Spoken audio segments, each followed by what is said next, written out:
Search bell வாசல் mission 416 நற்செய்தியின் திறவுகோல்.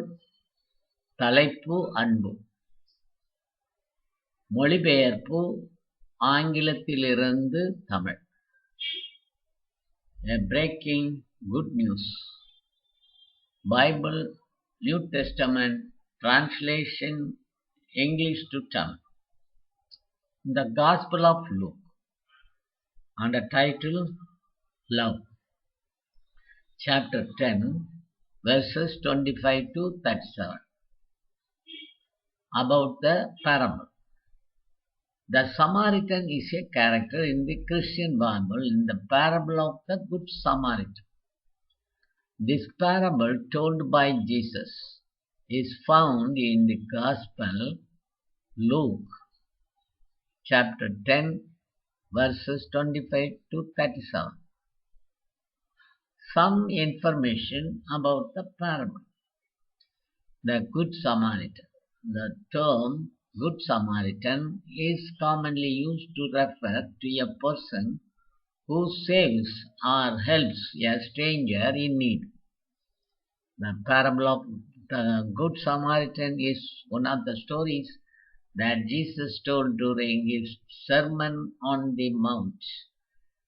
The parable of the Good Samaritan is very helpful for the development of human society.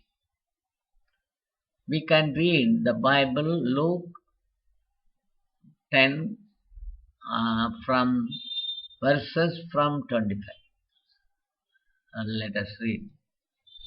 Just then a lawyer stood up to test Jesus. Teacher, he said, "What must I do to inherit eternal life?"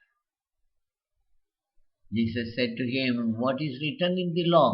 What do you read about that?"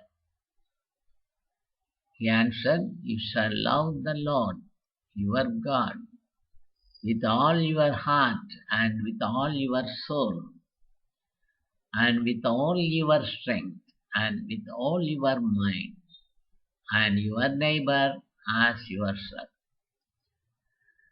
And he said to him, "You have the right answer to this, and you will live."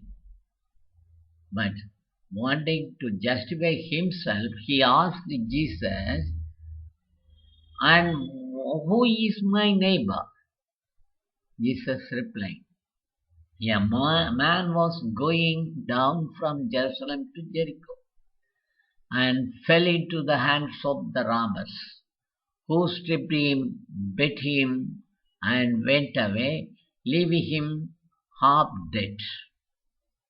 Now, by chance, a priest was going down that road, and when he saw him, he passed by on the other side. So, likewise, a Levite, who he came to that place and saw him, passed by on other side. But a Samaritan, while traveling, came near to him, and when he saw him, he was moved with pity. He went to him and bandaged his wounds, having poured oil and wine on them. Then he put him on his own animal, brought him to an inn, and took care of him. The next day he took out 2 denarii, gave them to the innkeeper, and said, "Take care of him, and when I come back, I will repay you whatever you spent." Which of these persons, who is the neighbor? The one who, what do you think about you? Who was the neighbor to the man who fell into the hands of robbers? Which of these 3 do you think was a neighbor to the man who fell into the hands of robbers? Jesus, the person told, the lawyer told, the one who showed him mercy. Jesus said to him, Go and do likewise.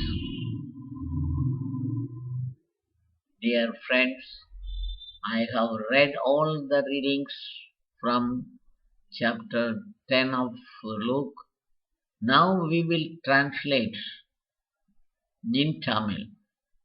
Bible புதிய ஏற்பாடு மொழிபெயர்ப்பு ஆங்கிலத்திலிருந்து தமிழ். நற்செய்தியின் திறவுகோல். அன்பு தலைப்பு. யோவான் நற்செய்தி தமிழில். சமாரியன் என்பது கிறிஸ்துவ திருவிவிலியத்தில் உள்ள நல்ல சமாரியன் உவமைக்குள் வரும் ஒரு கதாபாத்திரம். இயேசு கூறிய இந்த உவமை லூக்கா நற்செய்தியில் 10ஆம் அதிகாரம் 25வது வசனம் முதல் 37ஆம் வசனம் வரை உள்ளது. நல்ல சமாரியன் உவமை குறித்த சில தகவல்கள். தேவைப்படுவோரை, அதாவது அந்நியரை காப்பாற்றுவது, உதவி செய்வது, அதை குறித்து கூறிய உவமைதான் நல்ல சமாரியன். இயேசு தனது மலை பிரசங்கத்தின் போது கூறிய கதைகளில் நல்ல சமாரியன் உவமையும் ஒன்று. பொதுவாக மனித சமூக மேம்பாட்டுக்கு நல்ல சமாரியன் உவமை பெரிதும் உதவும். இப்போது மேலே கூறப்பட்ட அந்த லூக்கா அதிகாரம் 10 அதில் வசனம் 25களில் இருந்து வாசித்தோமானால் தமிழில், திருச்சட்ட அறிஞர் ஒருவர் எழுந்து அவரை சோதிக்கும் நோக்குடன், போதகரே, நிலை வாழ்வை உரிமையாக்கிக் கொள்ள நான் என்ன செய்ய வேண்டும் என்று கேட்டார். அதற்கு இயேசு, திருச்சட்ட நூலில் என்ன எழுதியிருக்கிறது? அதில் நீர் என்ன வாசிக்கிறீர் என்று கேட்கிறார். ஆனால் அவர் மறுமொழியாக, உன் முழு இதயத்தோடும், முழு உள்ளத்தோடும், முழு ஆற்றலோடும், முழு மனதோடும் உன் கடவுளாகிய ஆண்டவரிடம்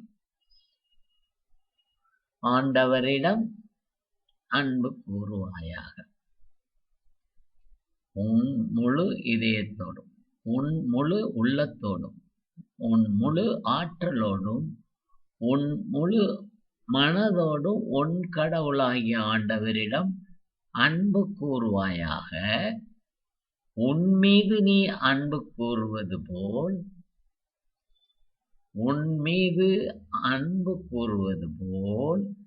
உனக்கு அடுத்திருப்பவர் மீதும் அன்பு கூறுவாயாக என்று எழுதியுள்ளது என்றார். இயேசு, சரியாய் சொன்னீர், அப்படியே செய்யும் வாழ்வீர் என்றார். அவர் தம்மை நேர்மையாளர் என காட்ட விரும்பி, எனக்கு அடுத்திருப்பவர் யார் என்று இயேசுவிடம் கேட்டார். அதற்கு அவர் மறுமொழியாக கூறிய உவமை, ஒருவர் எருசலேமிலிருந்து எரிகோவுக்கு போகும்போது கள்வர் கையில் அகப்பட்டார். அவருடைய ஆடைகளை அவர்கள் உரிந்து கொண்டு அவரை அடித்து குற்றுயிராக விட்டு போனார்கள். குரு ஒருவர் தற்செயலாய் அவ்வழியே வந்தார். அவர் அவரை கண்டது மறுபக்கமாக விலகிச் சென்றார். அவ்வாறே லேவியர் ஒருவர் அவ்விடத்துக்கு வந்து அவரை கண்டதும் மறுபக்கமாய் விலகிச் சென்றார். ஆனால் அவ்வழியே பயணம் செய்து கொண்டிருந்த சமாரியர் ஒருவர் அருகில் வந்து அவரை கண்டபோது அவர் மீது பரிவு கொண்டார். அவர் அவரை அணுகி காயங்களில் திராட்சை மதுவும் எண்ணெயும் வார்த்து அவற்றை கட்டி தாம் பயணம் செய்த விலங்கின் மீது ஏற்றி ஒரு சாவடிக்கு கொண்டு போய் அவரை கவனித்துக் கொண்டார். மறுநாள் 2 தெனாரியத்தை எடுத்து சாவடி பொறுப்பாளரிடம் கொடுத்து, இவரை கவனித்துக் கொள்ளும், இதற்கு மேல் செலவானால் நான் திரும்பி வரும்போது உமக்குத் தருவேன் என்றார். கள்வர் கையில் அகப்பட்டவருக்கு இம்மூவருள் எவர் அடுத்திருப்பவர் என உமக்குத் தோன்றுகிறது என்று இயேசு கேட்டார். அதற்கு திருச்சட்ட அறிஞர், அவருக்கு இரக்கம் காட்டியவரே என்றார். இயேசு, நீரும் போய் அப்படியே செய்யும் என்று கூறினார்.